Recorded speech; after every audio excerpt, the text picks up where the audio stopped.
Bonjour les explorateurs, j'espère que vous allez bien et que vous avez passé une super semaine avec ce beau soleil. Alors tout d'abord, la semaine dernière, je vous avais posé deux petites questions. N'oubliez pas d'y répondre dans votre petit carnet, car la semaine prochaine, nous y reviendrons. Cette semaine, nous allons parler de la semaine sainte, parce que Pâques commence à arriver. Et pour cela, nous allons commencer tout de suite avec une petite histoire. Je vous demande d'ouvrir grand vos yeux, d'ouvrir grand vos oreilles, parce qu'après, nous vous poserons quelques petites questions. À tout de suite! La foule qui était venue pour la fête de la Pâque apprit que Jésus arrivait à Jérusalem. Le voici sur un âne. La foule l'acclamait, chantait ses louanges. Tous criaient « Gloire à Dieu! Que Dieu bénisse celui qui vient au nom du Seigneur! Que Dieu bénisse le roi d'Israël !» La foule racontait les miracles, dont celui avec Lazare. Par contre, les pharisiens se dirent entre eux « Regarde, tout le monde s'est mis à le suivre. » Ils étaient jaloux. Ils se mirent alors à comploter. « Viens, regarde, j'ai ici 30 pièces d'argent. Nous les donnerons à celui qui nous aidera à l'arrêter et le mettre en prison. » Le jour de la Pâque arriva. Jésus dit à Pierre et à Jean « Allez préparer notre repas de la Pâque. » Pierre et Jean partent dans Jérusalem et suivent les consignes de Jésus. Ils préparent le repas, de l'agneau, du pain sans levain et de la salade amère. Le soir venu, ils se regroupent tous ensemble.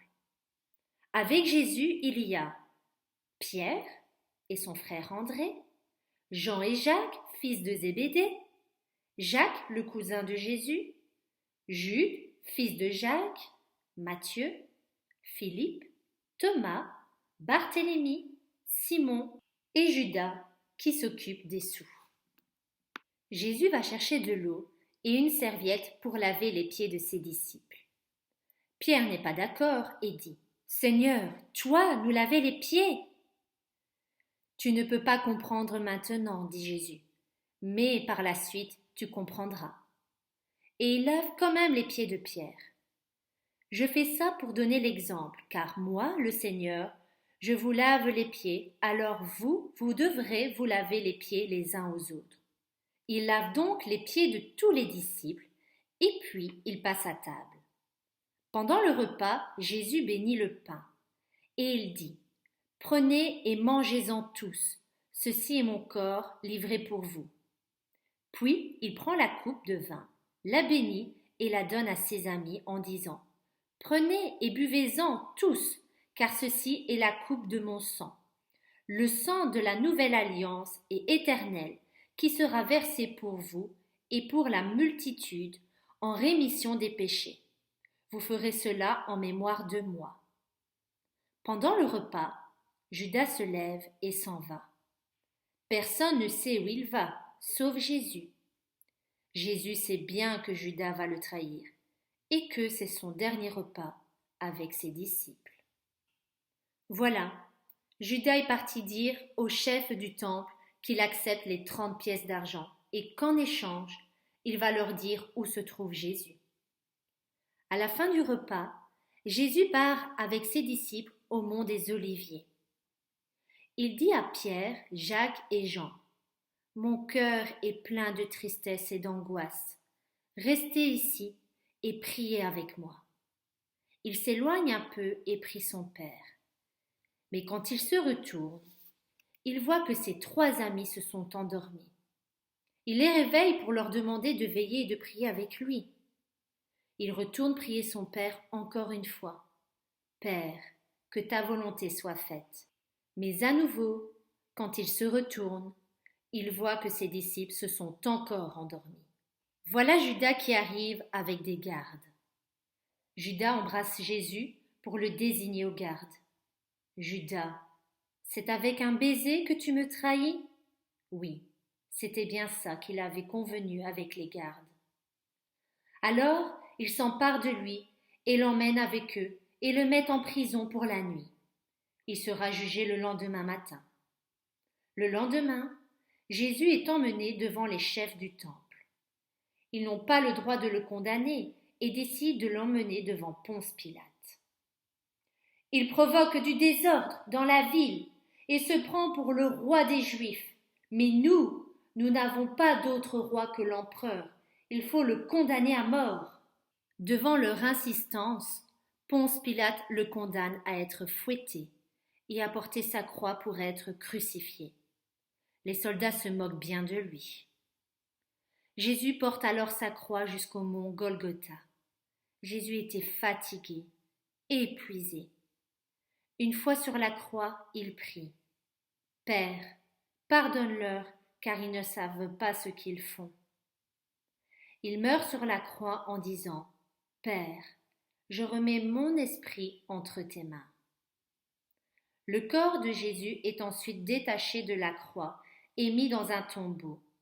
Une grosse pierre est roulée devant l'entrée pour bien le refermer.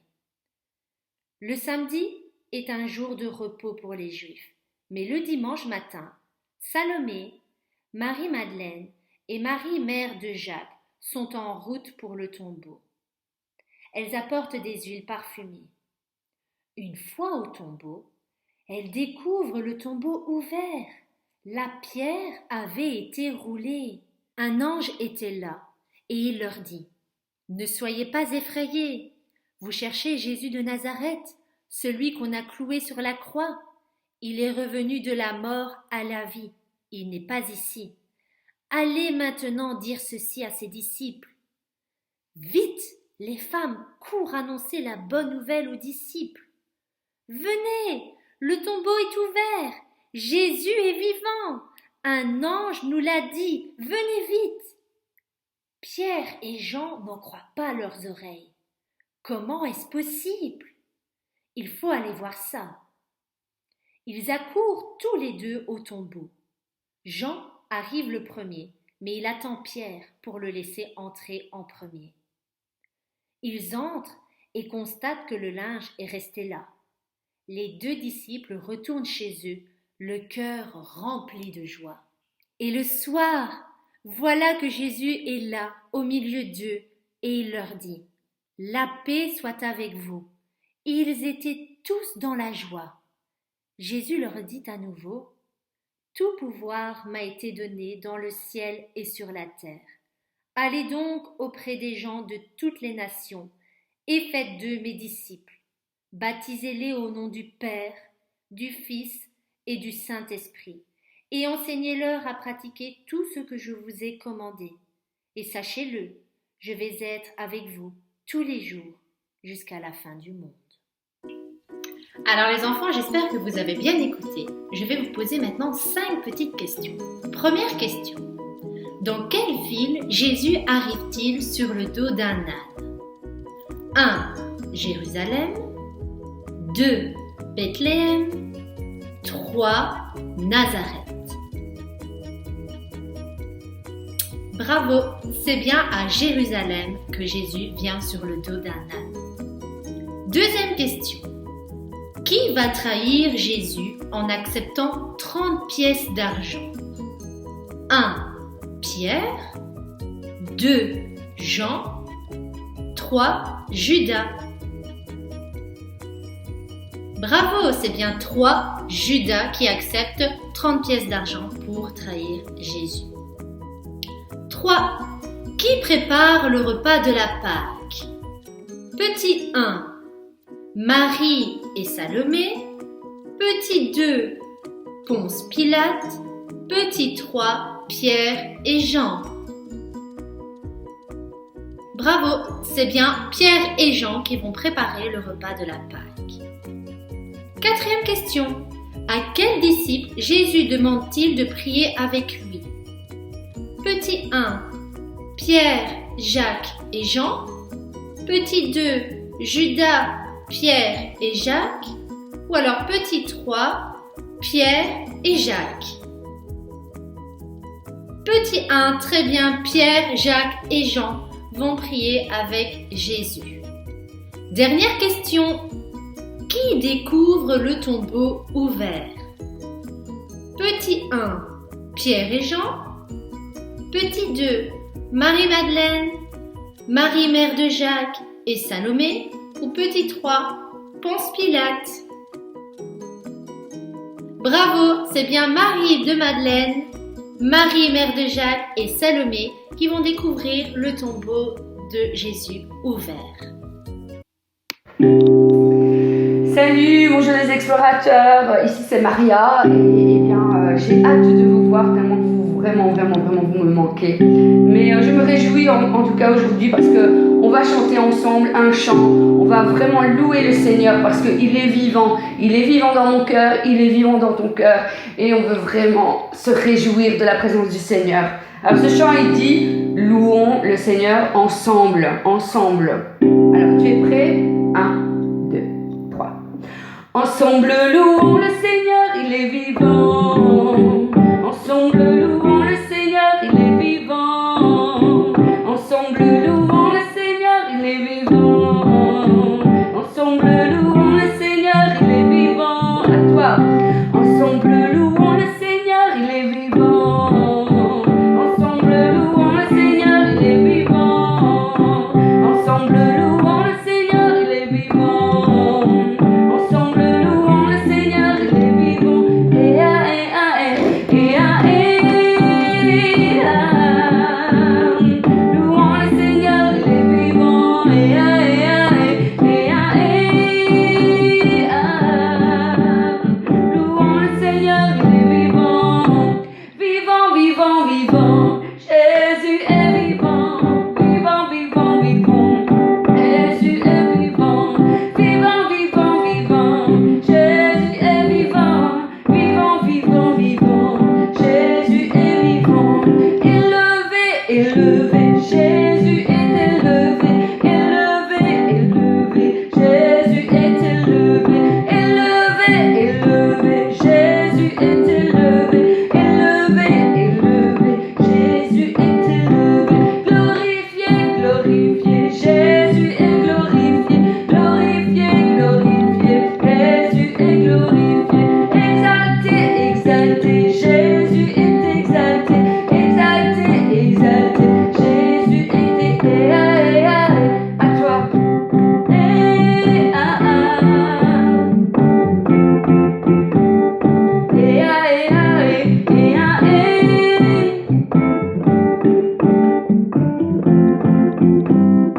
Et ah et ah et ah et.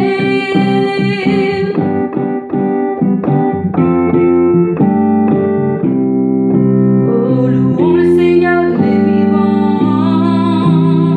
Louons le Seigneur, il est vivant. Louons le Seigneur, il est vivant. Je vous embrasse. Voilà les enfants, donc comme vous l'avez vu dans l'histoire, eh bien la véritable histoire de la Pâque, ce ne sont pas les œufs en chocolat ou la cloche de Pâques ou le lapin de Pâques, mais c'est bien le fait que Jésus soit passé de la mort à la vie, donc qu'il soit ressuscité 3 jours après sa mort. Et ça, c'est une chose merveilleuse parce que Jésus est vivant, Jésus est là.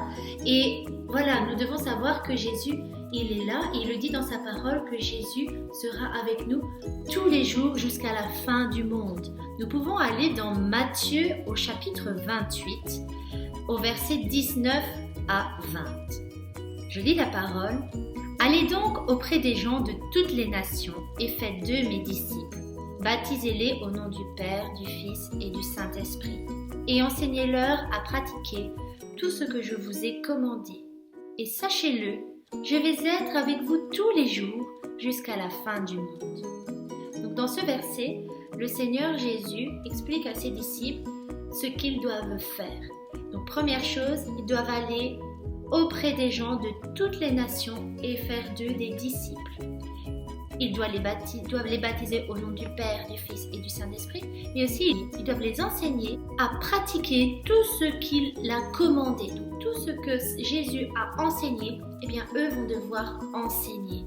Et ensuite, à la dernière partie, il dit « Et sachez-le, je vais être avec vous tous les jours jusqu'à la fin du monde. » Donc ça, c'est une chose merveilleuse. Peu importe ce que nous vivons, dans cette période de confinement, Jésus est avec nous jusqu'à la fin du monde. Alors les enfants, le défi de la semaine sera de se filmer avec papa, avec maman, avec votre frère, votre soeur, peu importe, quelqu'un qui vit à la maison en cette période de confinement, de vous filmer et de mettre en scène le moment où les disciples ont découvert le tombeau vide et ont découvert que Jésus est vivant. Vous pouvez faire ça de manière comique, comme vous le voulez. Vous filmez, vous m'envoyez votre vidéo sur mon adresse mail que je vais communiquer à vos parents. Alors les enfants, c'est parti, à votre défi!